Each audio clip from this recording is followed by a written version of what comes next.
Good afternoon. Good afternoon. Good afternoon. And thank you for joining me on yet another episode of Ask Sharifah Videocast. I am your host, Sharifah Hardie, and this is going to be an amazing show. And why is it so amazing, you ask? Hey, because it's me, Ask Sharifah, and this is what I do.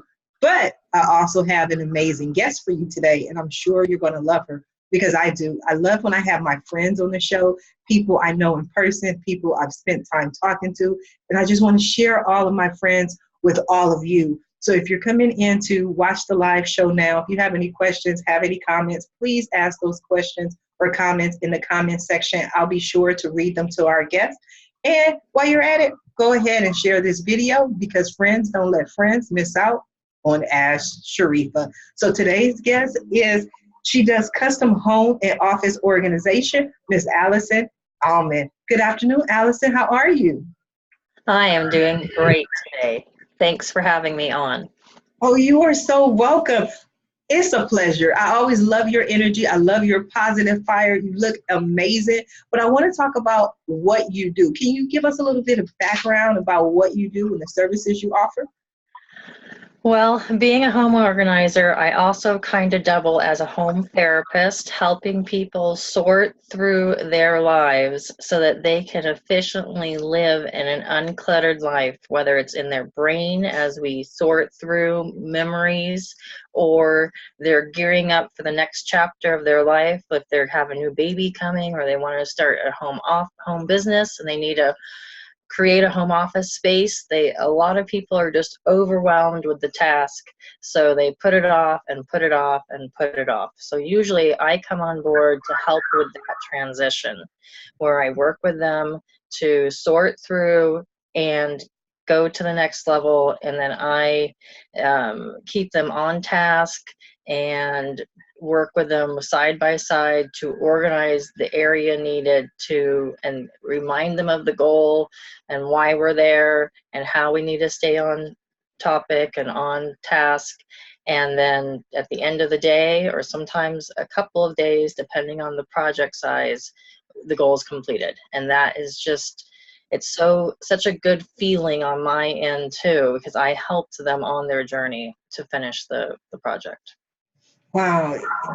Being a home organizer, I can tell you right now, it's not something that I personally would be able to do because I'm one of those people who is just like, let's get some trash bags, put everything in the trash bag. Look, it's clean. Like, I don't want to sit down and go through all the items and all the information and all the memories. But hey, if you enjoy it, I'm glad to see you're doing it. So how did you get your start doing home organization? Well, it really started back in the late 90s. I would start replying to penny saver ads of people saying needing strong hands or people to come show up to organize their garage. So a lot of times I would just show up and they'd kind of be a little taken aback because I think their ad was geared towards men to show up. And they weren't really expecting me to show up to be able to lift things that are heavy and organize or clean out a garage before they were moving or whatever they were doing. And so I kind of migrated from the penny saver to Craigslist. And then when that became unsafe to use, then I migrated to social media. All my friends and family have always hired me to organize before move or organize, like I said, transitioning to another part of their life. But I just did it as a friendly thing. I never charged for it. And I would just, they would just feed me and, beer and pizza. And this, we would just accomplish it. I would just stay until it got done. So a lot of times we'd start a garage sale or a pack and move, and we'd start early in the morning and it'd be midnight that I'm still loading a truck or still loading, still trying to get everything out for the move. And I just chalked that up all as experience. And then just in the past couple of years, maybe the past 3 or 4 years, is where I really kind of turned it into a business and turned to social media for customers and clients, and just kind of going from there, just following the cues of what our society needs and what, everyone is short on time. So a lot of people just want to pay and have it done. And so I kind of marketed myself as someone that will help you complete the project so you don't have to be hassled with it. So that's kind of how I've evolved to where I am now. That's interesting. It was funny because I was watching Family Feud, one of my favorite shows. I watch it every night with Steve Harvey. And one of the contestants on the show, she owned her own moving company. And so what she says that she did is they would go to the person's house, they would pack them all up, put it in the moving truck, go to the person's new home, unpack everything and place everything. They would unpack it and place it everywhere. And so I remember thinking, but how do you know that where you want something to go is where the homeowner wants it to be? Do you ever run into those situations yourself? Well, I've done quite a few of those pack and unpacks where I pack up before the movers come. The movers come, they drop everything in the garage, so to speak. They just put stuff down, and then I come and unpack and put everything away. I'll have to say that all of my houses mimic the same. I put things in the same places in everyone's home. Everyone has a linen closet. Everyone has bathroom sink items. They all, for the most part, everyone has the same house. It's a different layout, bedrooms downstairs, upstairs, but for the most part, I put all the oven mitts when I go into a kitchen, and I put all the oven mitts to the first drawer to the left. And just things that kind of you wouldn't put oven mitts in a pantry when you're about to go grab something hot. So I kind of do the same thing at everyone's house, unless they tell me I really want my oven mitts in the pantry. Then that's up to them if they like getting their hands burned. But for the most part, when I've done the packing and the unpacking, and organizing everything away, I just put things away where I put them, and then most of the time people don't move them again. They really like where I put it, because everywhere I've put it has been really logical, and they're like, oh, that is a good spot to put that, and then they just keep it. It's a rarity that when I go back to check on my clients that they've moved things drastically from one drawer to a whole nother room. For the most part, I keep everything that's in a bathroom in the bathroom. Everything that's a linen I keep in the linen closet or the cupboards. I kind of just keep everything in their defined space. So most houses I go into, no one has put anything in its defined space. They just unpack it and cram it in a drawer, and then later when they're looking for it, they just look in all the cabinets and drawers until they find it. So I go through room by room and specify what belongs in this room, and then puts things away in that room. So then later on when they're doing tidy up or just any of their normal chores, they'll be like, oh, well, all the cleaning products are going to be in the garage in the cleaning product cabinet. And so then that's where I've designated it to live, so to speak. And then they just always put it back. So it's like I said, all the houses are kind of all the same. None of my clients talk to each other, so they won't ever know that their houses are all the same. Unless they watch this video where you shared that little secret. Yeah, sometimes I have to put oven mitts in the top right-hand drawer, depending on what kind of kitchen they have. But 9 times out of 10, it's on the left side. I know mine is definitely on the left side. And I want to thank Francis Pullen for tuning in, for watching. Francis says that this is a tough job, so appreciate what you do. Yeah, it is. There's days that I'm exhausted and I don't want to, I'm too tired to walk another step because I've just taken on so much that day, and I'm just like, okay. And then I do little baby steps. Like I'll get in the house and the first thing in my mind is taking a shower and getting all that grime off from the day and kind of just rinsing everything that I accumulated in knowledge and whatnot. And I just have to kind of defrag at the end of the day. I know this question is going to come up, so I'm just going to address it now. People always wonder if my house is just as organized, or if I only organize outside in my house. I'm very tidy. I'm very tidy. My house is just as organized as all of my clients. I do know some organizers that aren't organized at their house. They can do it fine outside of their house. The key is, I would feel, is the attachment. I have no attachment to your stuff. So that's why it's easy for me to go in and determine what you do and don't need. And I can usually tell by how much dust is on an item, then I know you don't need it. And I do encourage people to keep pictures and family stuffed animals and heirlooms, but just condense it down. Like, do you really need that spoon that someone licked? You know, like, unless it has a huge significance to you, I'm going to try to condense it down and stick it in your garage somewhere. Inside of our house is prime real estate. We don't have, most of us don't have a lot of square footage to work with. So I try to keep the inside with your living space and the garage being your storing space. So I'm not attached to any of your stuff, and I'm really not attached to any of my stuff either. I've lived anywhere. I've lived in, well, right now I'm in my smallest space of about 100 square feet. And then my biggest space I've ever lived in is 1,500 square feet.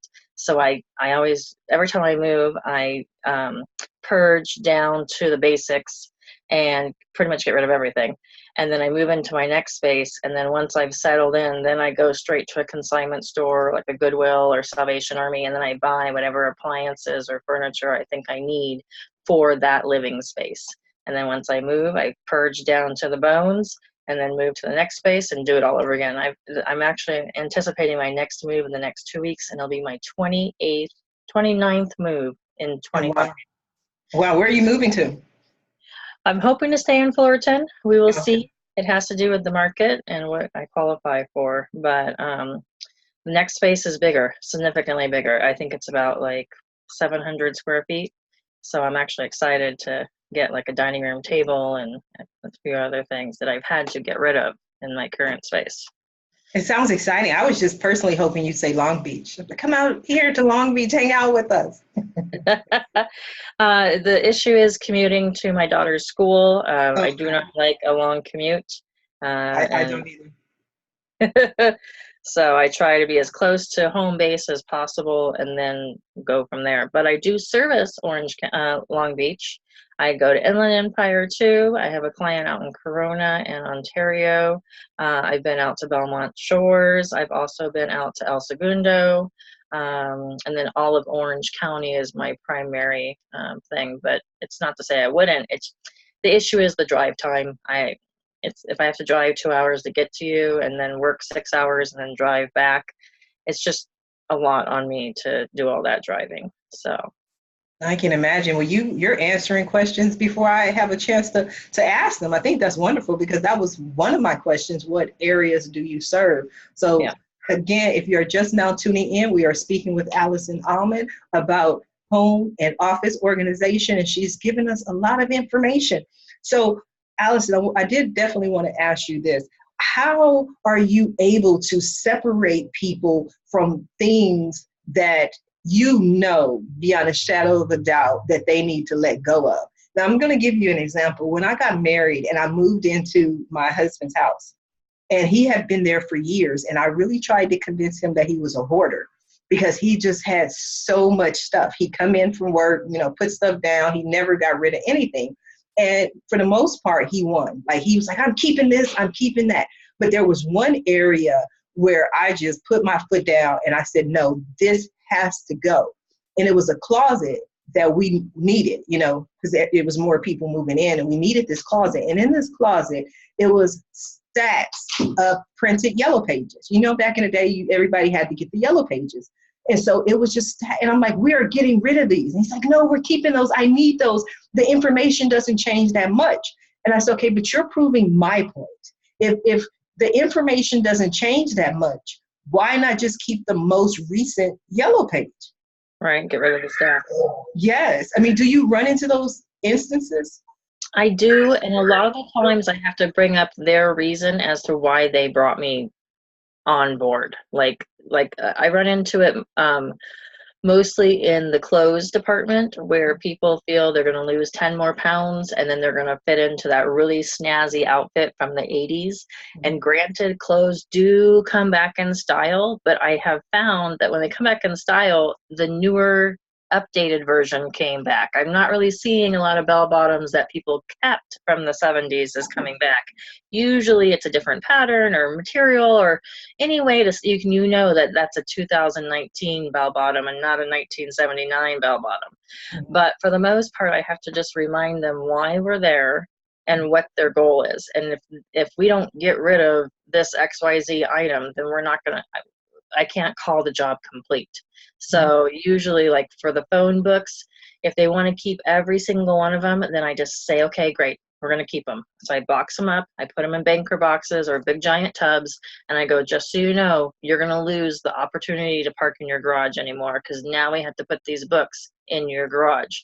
And once I take it out of the initial spot that they thought was no big deal because they don't need that closet that much, now they're like, wait a second, I can't park in my garage anymore. I'm like, no, because you wanted to keep these phone books and they're taking up all this space. And they kind of see it in a different light. I've already encouraged them to get rid of it, but they want to keep it. Then I put it somewhere that is a more valuable spot to them. And then they're like, well, I like parking in the garage. And I go, I agree. I think it's a great idea to park in your garage, but you got all these phone books you want to keep. So what do you want to do? Keep the most recent one, maybe tear out a couple of pages and make one really big one? What do you want to do? And then they go, yeah, we should get rid of these. I'm like, I think that's an excellent idea. Let's get rid of them. So they're going to be gone. I go, yeah, I'm going to put them in my truck right now, and they're going to be gone forever. I'm going to take them to the recycling place, and then they're going to be living on as something else. And then they go, yeah, I want to park in my garage. I go, that's a great idea. Let's load them into my car. And usually they help me load it into my truck. But seeing it in the closet, they're just thinking about the closet. But once I've moved it into something that they really, then they're like, you're right, Allison, what's this? And then usually once that hump is done, after that, any other thing that I'm saying, like, okay, we don't really need mixtapes from the 80s anymore. Okay, you're right, we should get rid of it. So a lot of the times, I wouldn't call it tough love. I just change their perspective. They are seeing it a certain way, but when I move it to a different way, then they're like, whoa, you're right, this is a lot of space I'm using for something that's something we don't need. So let me just ask you this, Allison, just because I love talking and this is what I do and I'm always nosy and curious. But in your experience as a home organizer, what is the most surprising item that you found in a house where you're like, okay, you kept this for 70 years? I don't know, what that item is, but has anything stood out to you till you were like, I can't believe you actually held on to this? Probably the mixtape from the 80s. That they recorded off the radio themselves, and it was a mixtape. I mean, they didn't dedicate it to anyone. They just did it themselves. And so I had to remind them that we have, Spotify and Apple iTunes, and we have, CDs that we keep in our car. For the most part, we don't have tape players in our car anymore. For the most part, everyone that has a car from the, 2000s onward. And so, and then a lot of times people don't even have any way to play the mixtapes unless they have some kind of sound system in their, TV room. So to hold on to boxes and boxes. And so then this person was adamant about keeping the mixtapes. And I said, okay. So I said my piece and they said why they wanted to keep it and memories and da da da. So I go, okay, fine. And the very next box was CDs that were from the 90s. Bands from the 90s, Candlebox, Metallica, I don't know, Green Day. I mean, all of that's available online.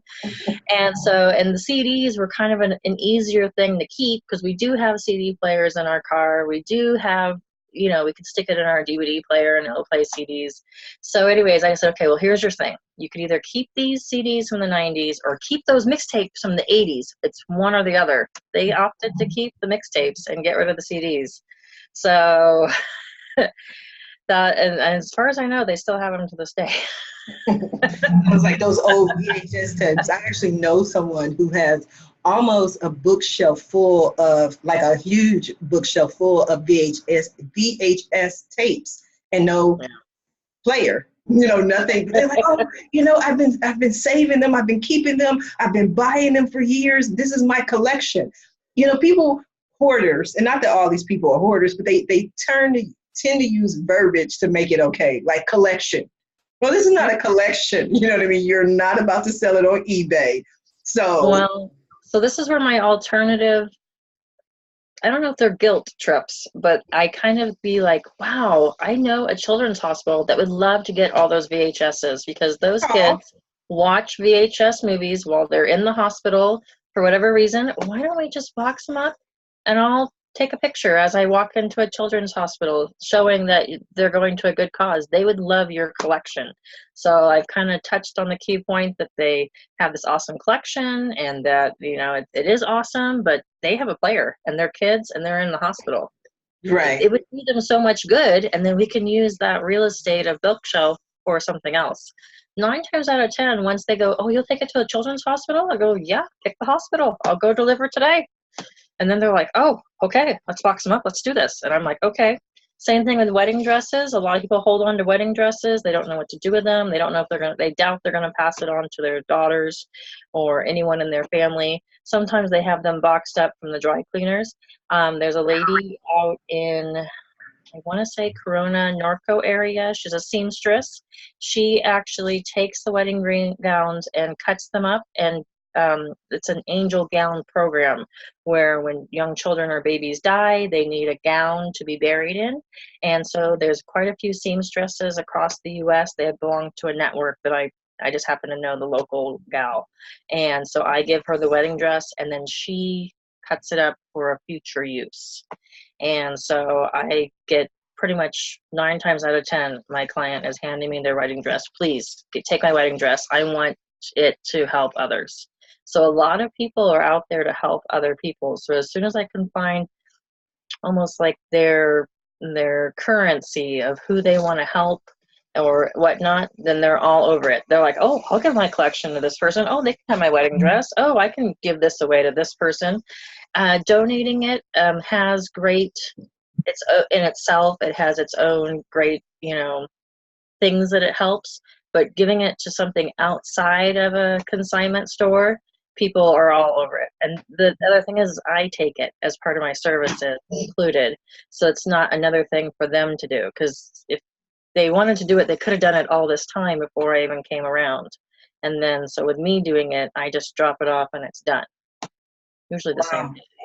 I love it. Maritza joined us and she said, such a great idea. Yeah.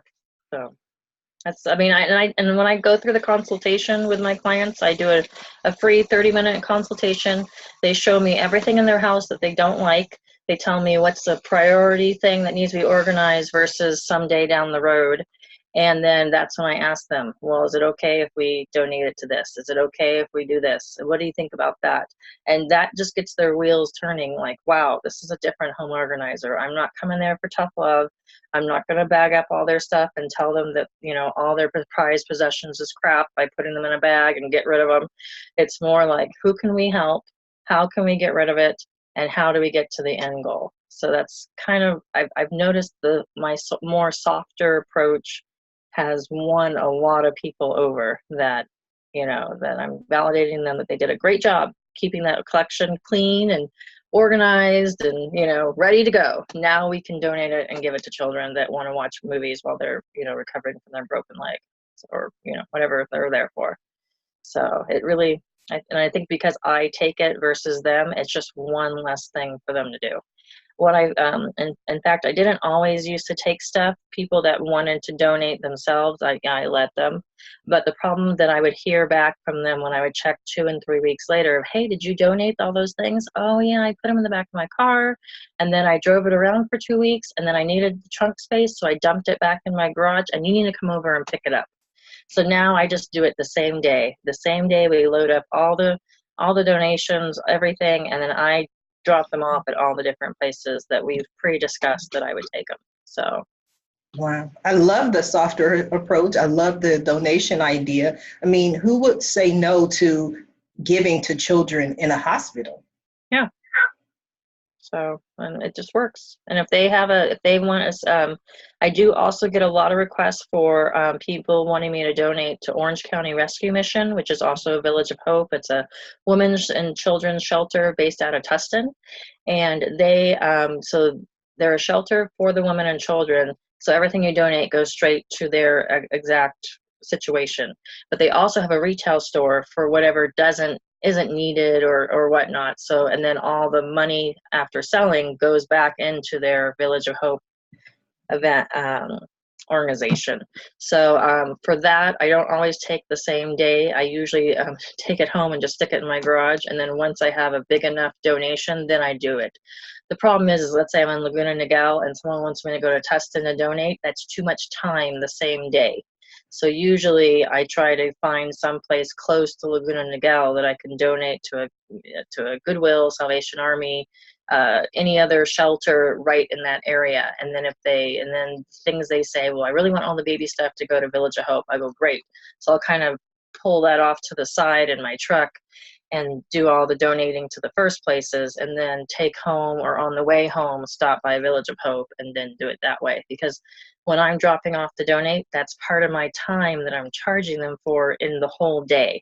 Like we'll get started on a Saturday morning, I'll fill up my truck at 10:30 in the morning, go do a donation run, come back, do some more loading, more organizing, do another donation run, come back, and then usually finish around 6 o'clock. Then on the way home of 6 o'clock, that's when I stop at Village of Hope. And I don't charge for after 6 o'clock. Like 6 o'clock is like my time ended, so to speak. So I try to be efficient with my time so that they're getting the most value of me actually working versus me just driving around in Orange County traffic. I don't think anyone wants to pay for you to drive around in Orange County traffic, but hey, you have to do what you have to do. I love it. I think it's amazing. Now, Allison, something that you mentioned twice. You mentioned it earlier about the follow-up, and then you mentioned just now when you call and follow up and see about that donation, they'll let you know that maybe they haven't donated it, it's in the trunk of the car or whatever. Twofold question. Number one, what is your follow-up process? Do you only follow up with people like if you left something there that they need to take some action on, or is this just after every home organization, office organization, you just go back to see how everything is? Well, it's twofold. Usually I give them homework. Some things that I call it homework, where they just aren't ready to part with something, or it's something that would take up too much time for us to go through, like especially when it comes to office paperwork. If they aren't paying me to file it, paper is a big time stealer for me. So usually I'll be like, okay, this looks like it's all like stuff that, and so I'll kind of push it off to the side and I'll say, this Sunday, when you're watching whatever show you like to watch, you're going to go through that box. And they go, okay. And they could be just saying okay to okay, but when I get a break, I'm setting an alarm on my phone to contact them Sunday morning and be like, hey, don't forget, today's your homework to go through that paperwork. Whether they acknowledge my text or not, I have no idea. But usually Monday morning, I text them again, how did it go yesterday? Did you go through that box? And they go, yeah, I'm just going to have you come back and just do the filing for me. I don't want to do it. Or the shredding, or maybe that's what it was. They were going to go through it and shred some of it, and they were going to watch TV and shred or something to that effect because they don't want me to take it to the shredding place. And so so that's when Monday morning. So I set all those little alarms to check on their homework situation and then check on them after their homework.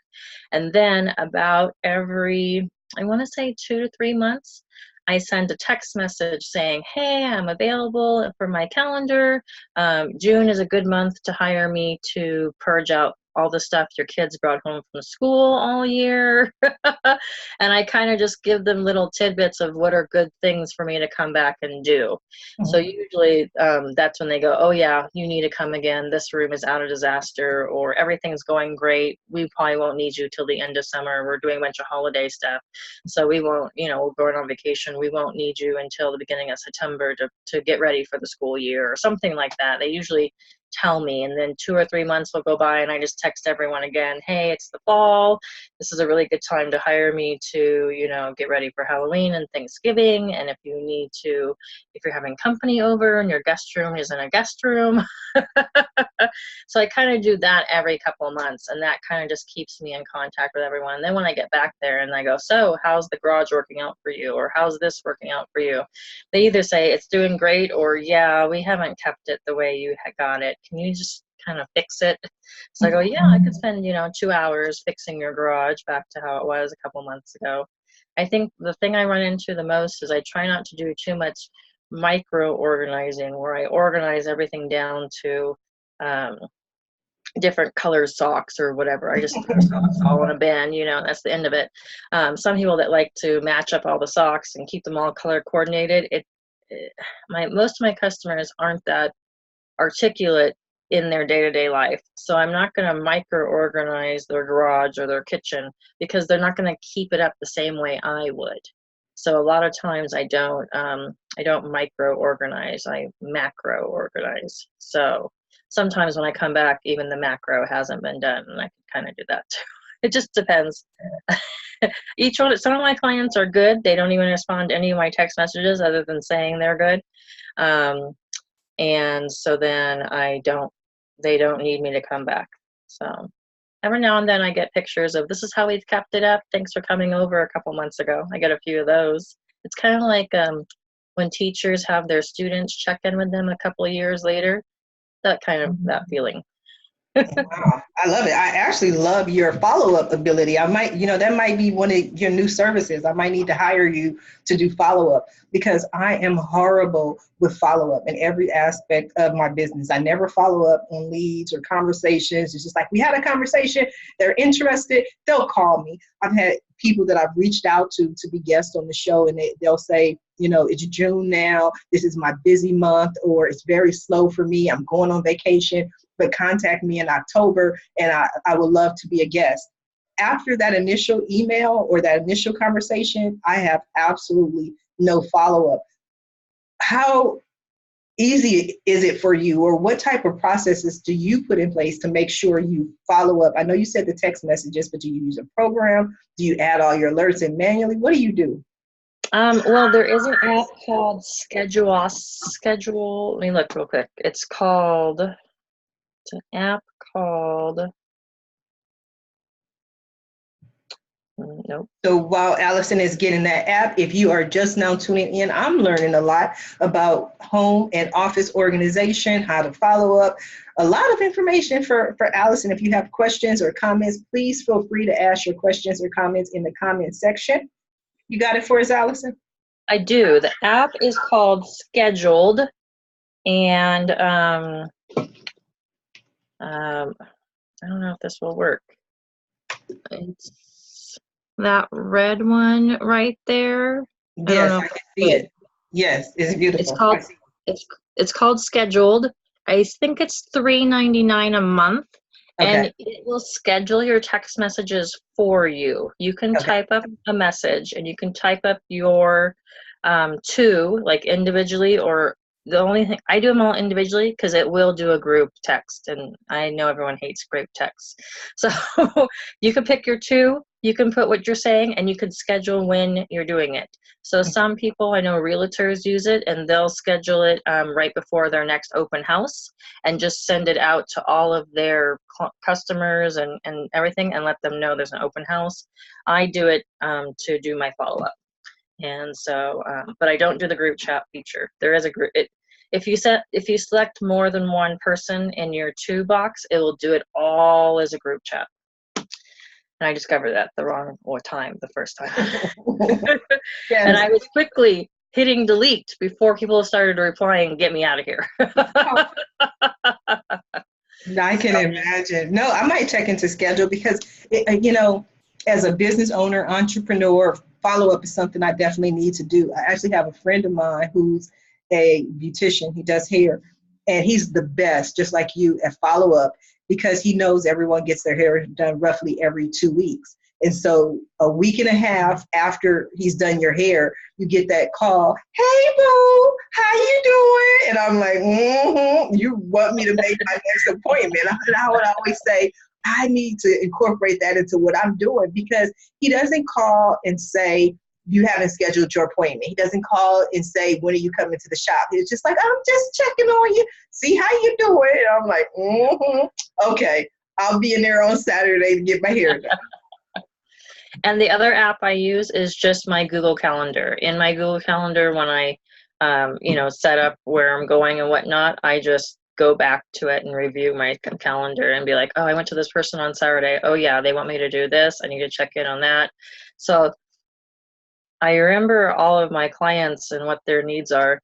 That's where the therapy comes in, because when we're walking side by side, 9 times out of 10, they're telling me their life and their problems and their frustrations. And I'm still like working and doing my thing and listening and giving out ideas and suggestions and whatnot. But then later when I'm doing my follow-up, that's when I'd be like, so how did this work out? Or did you try that tip that I give you? Or, did you need the link to this? And so I usually am sending them links to something or inviting them to a group or telling them about something. So there's a lot of back end stuff that I put in my notes in their in the calendar, in the little notes box. That's where I'm putting, don't forget to send them this link. Don't forget to check on their homework. And then when I go back and look at what I did last week, I'm like, oh yeah, I need to send them that link. 9 times out of 10, I do it the same day, but it just depends on the day. Sometimes it's the next day that I get around to doing that. And that's when I put all my follow-up in. Is there any specific criteria for working with you? Do you have to have a certain size house? Do you have to have a room full of junk? Like, what do you use to determine if you want to take someone on as a client? Well, I have 2 sets of clients. I have some clients that their house looks immaculate. In fact, like they have a housekeeper, their floors are all clean, and everything. And there's been times that I've walked in for the consultation going like, did I somehow, there's something wrong here, because their house looks really nice. I don't know, am I getting pranked or something? Because their house is so nice. I'm like, okay, I'm getting pranked. This person doesn't need their house organized. But then you open up the kitchen cabinets and it's not dishes. It's paperwork, it's pills, it's arts and crafts, it's all this kind of stuff. And I go, oh, I know why I'm here. They just cram everything into a cabinet and they can't find anything. So on the surface, you would think that they don't need organizing, but I see then when I start opening drawers, I go, okay, this is not silverware. This is spices and junk drawer. Like every drawer is a junk drawer at their house. They don't have designated drawers and everything. So then I'm like, okay, I know what I'm going to give them a quote on, I'm going to offer to, this is why they have me, is to organize their drawers and their cabinets and their closets. Their floors are fine. They look good on the surface. It's just when you just open a drawer, then you're like, oh, okay, I see why I'm here.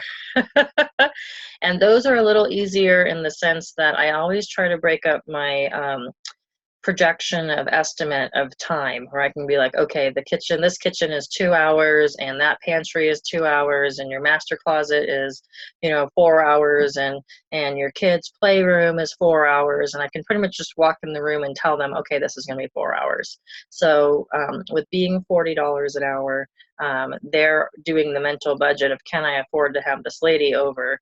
And now I'm telling them it's going to take me 4 hours to clean your kids' room. So do you want to just hire me for the day and I get as many spaces done in those 8 hours?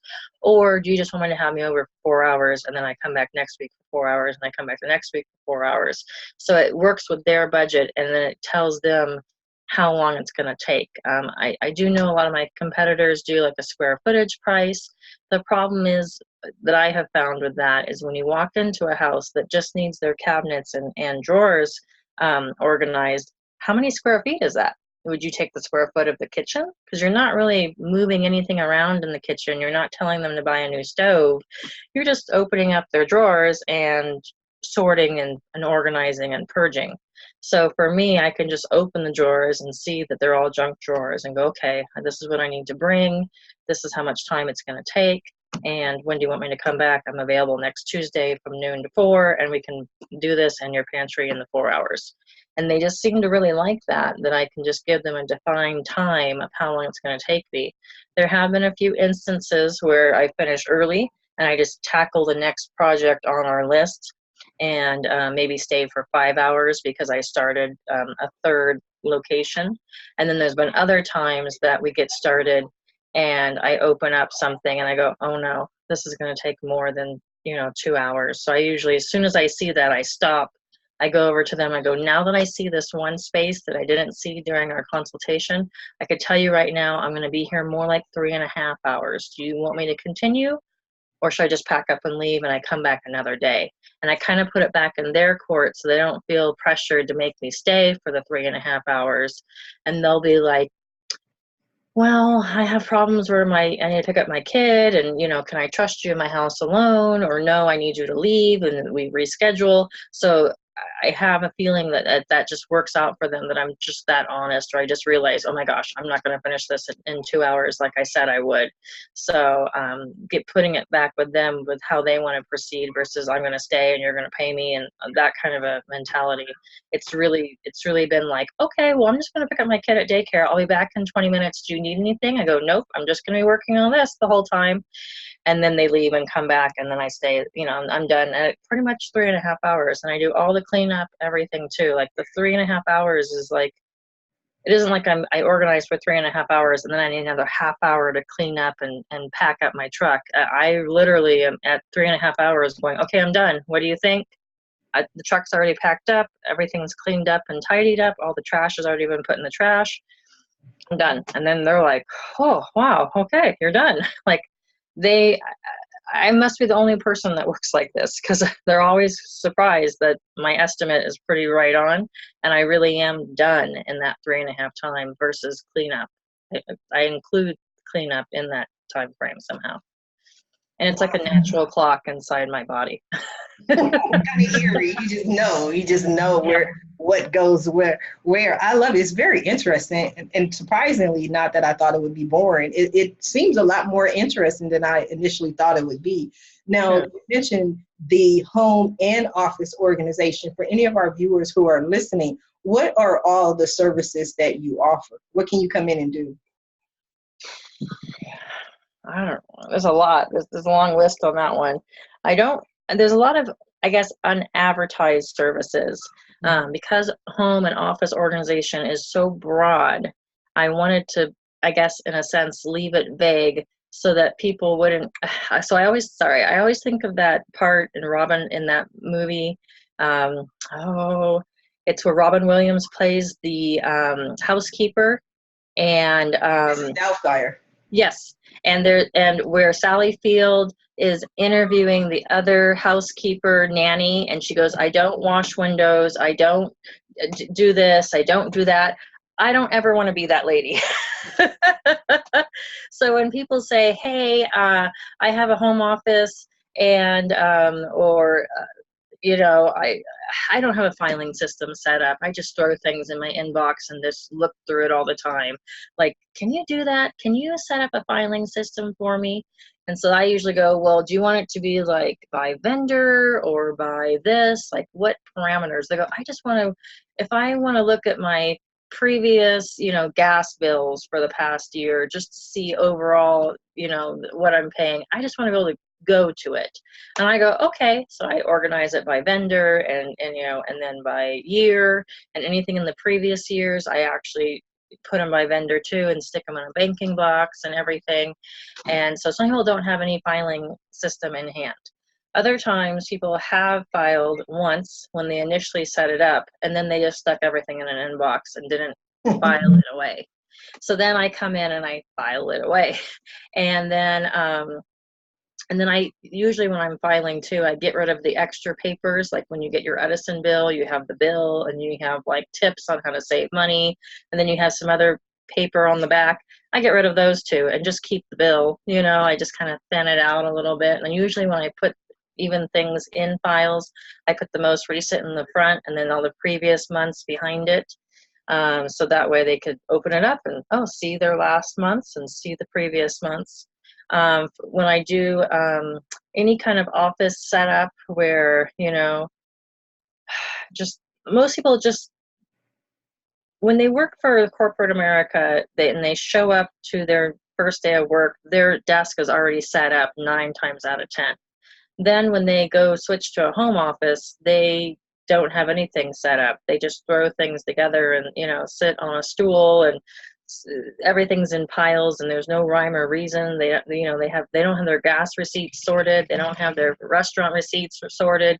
They go on a trip somewhere and they want to write off the whole trip, and they just keep all their receipts in an envelope and call it whatever trip it is, but it's not really sorted. They have no idea how much they spent on that trip. So usually I will go through and sort through, and if they want me to tally up how much they spent on that trip, I'll sort it by vendor within the trip. Like, this is how much you paid traveling, and this is how much you paid you know, for your hotel, this is how much you paid on, you know, Uber and taxis, and this is how much you paid on eating, and this is how much you paid on souvenirs. And I can paperclip them all together and then do a little list and saying, this is how much you paid on your trip for each little category, and then slip it back in the same envelope that they all had it crammed in there.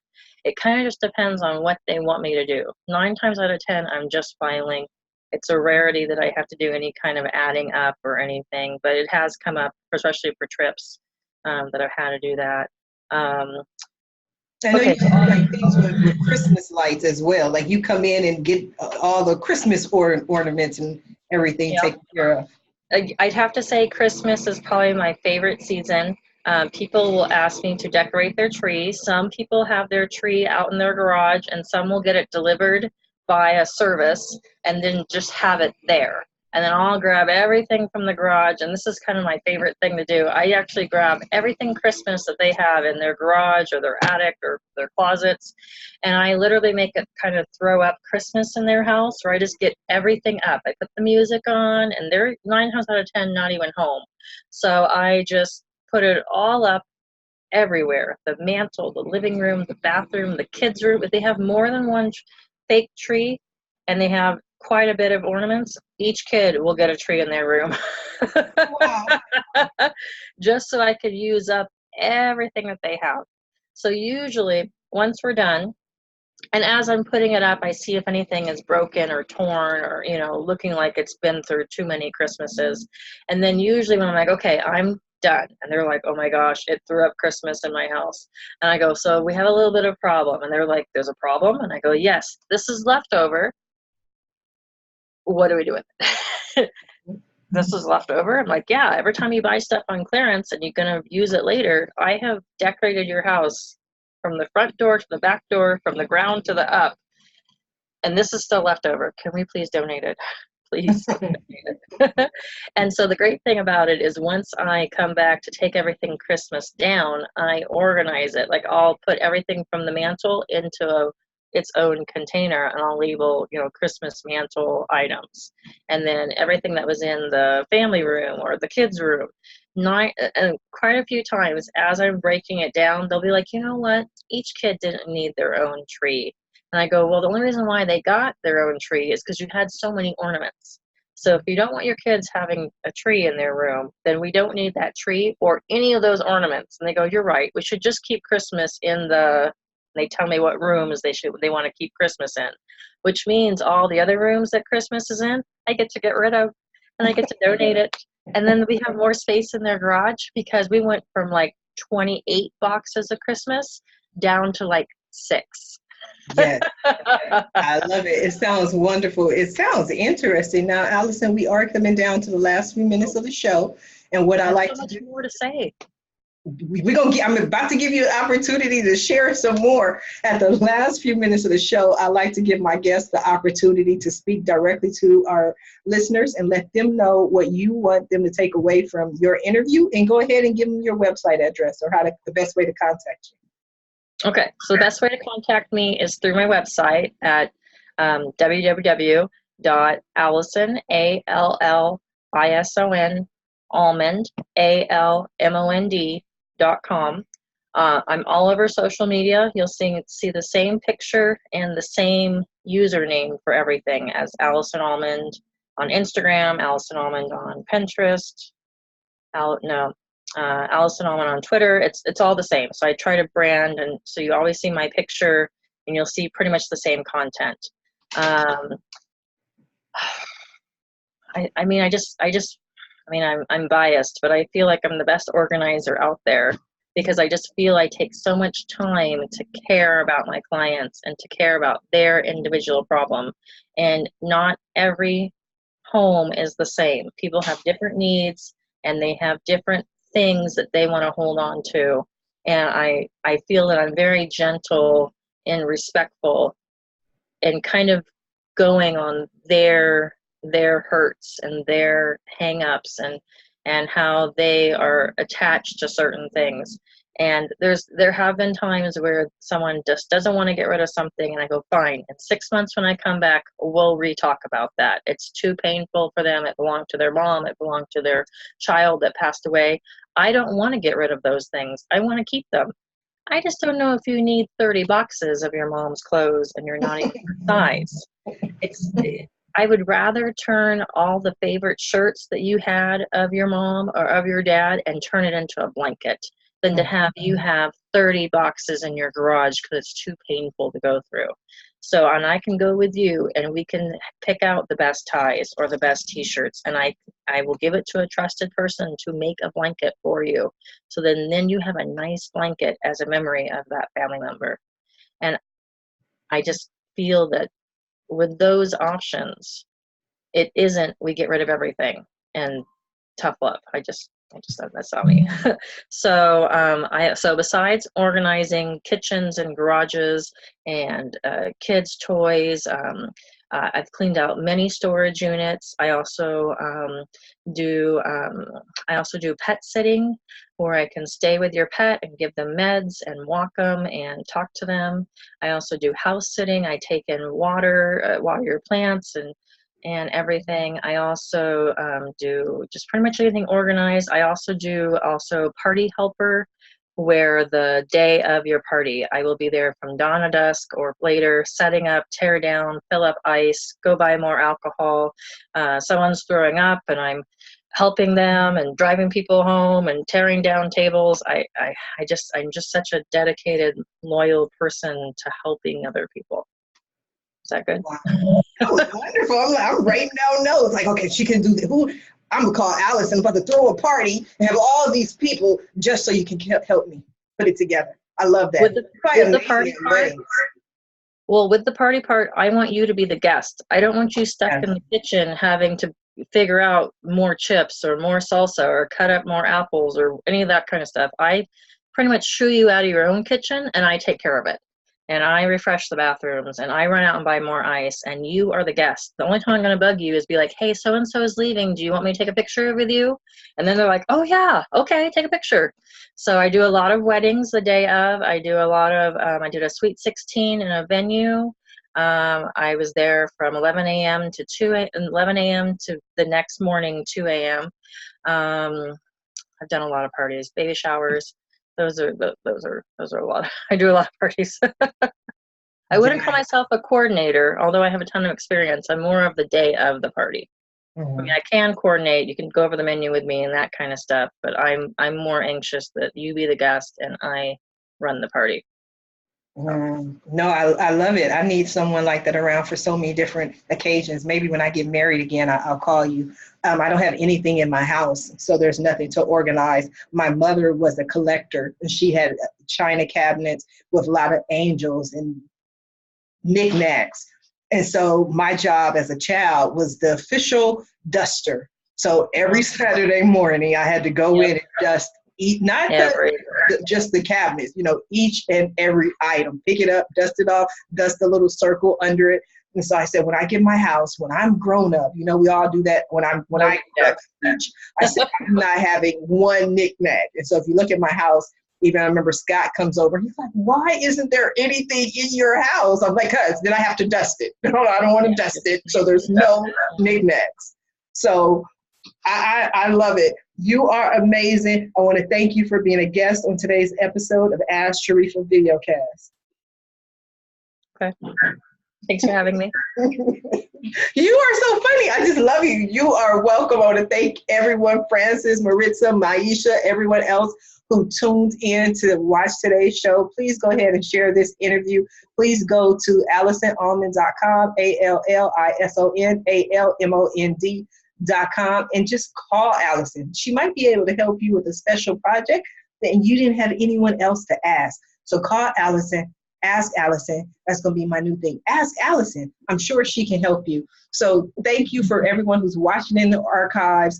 If you're interested in being a guest, interested in sponsorship opportunities, or just watching more of my interviews, please visit the website at AskSharifah.com. Until then, everyone have a wonderful day. Bye now.